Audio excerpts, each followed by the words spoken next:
Last year before the Texas game, you came in here, you did a little horns down sign.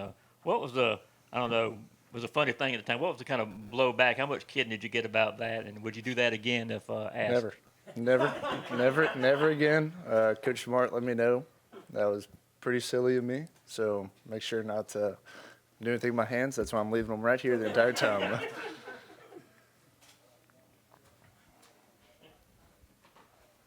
Cash, you're now one of the older running backs. What is that like being the veteran and one of the older guys at that position? And how different is the spring now compared to when you first got to Georgia and kind of learning what it takes? It's really cool, honestly. Just kind of seeing the new guys come in, and you get to like help teach them whenever you see like little things that I went through. So you get to help them kind of learn like about this release or like this block, like lunging at a linebacker or whatnot. And it makes it easier on me just because like I've been here for so long, and it really kind of slowed down for me, and I get to really like work on like the details of the game, and that's how I've kind of improved or working on improving right now. Yeah, obviously the house settlement with the NCAA is a big topic at this point in time, specifically with how it impacts walk-ons. I'm just curious, as someone who began their career as a walk-on, how closely have you been following it, and the possible elimination of walk-ons? Just what do you think that means for the game of football moving forward? Well, I remember at one point Georgia was a walk-on U, but honestly, like I think they're trying to get it close to the NFL, and I'm not real sure what they're trying to do with it, but I really have no idea what's going on, and it's kind of out of my hands. So just gotta really just go with whatever they're going with. Yeah, one, are you allowed to give Noah Thomas a gig 'em, or is that off limits too? But two, like, what have you noticed about him and Zachariah too, just coming in as the big, transfer additions to the receiver room? No, they're both freak athletes. Super glad that they're on our team. Noah, he's big and fast. Zach, he's smaller, quick, little faster. They're gonna be huge improvements to our receiving game, and I'm excited to see what they do. Yeah, just where have you seen Nate Frazier improve the most over the course of this spring?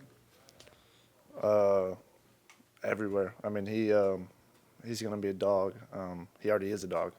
He's a freak athlete.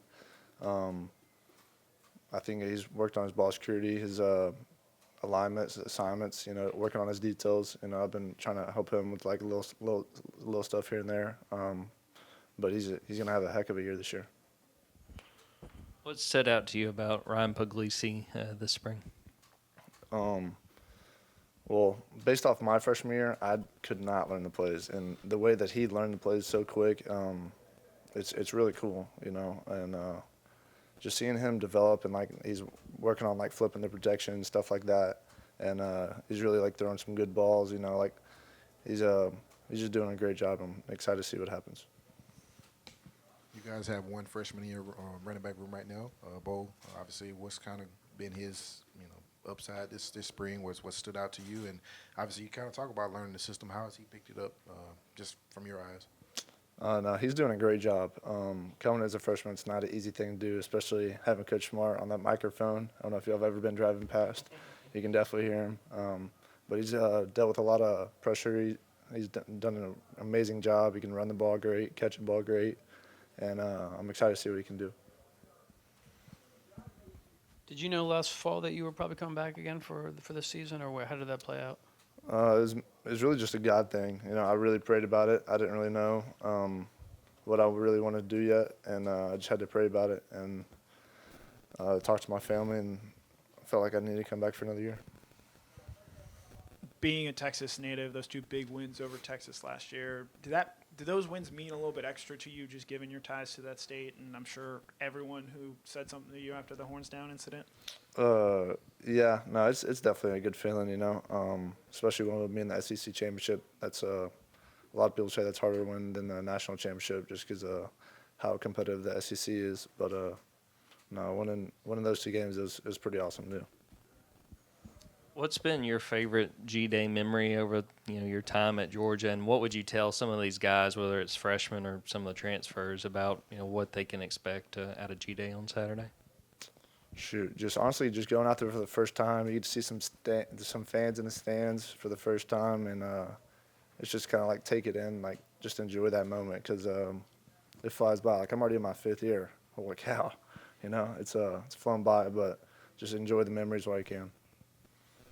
You know, just kind of piggybacking off of that. Obviously, G-Day will kind of be one of those first of your last. You know, what's kind of your feelings about that? Just, you know, obviously with G-Day, I don't know if you knew you were coming back next year, but this will be the last time you do all this. What's kind of your feelings?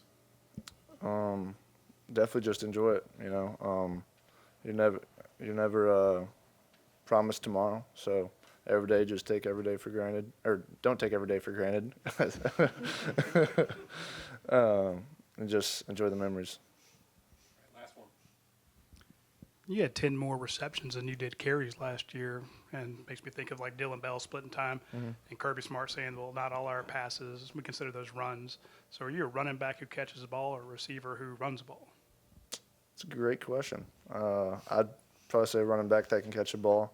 You know, I like to say I'm pretty versatile and trying to do it all, you know. I mean, nothing wrong with doing a little bit of everything.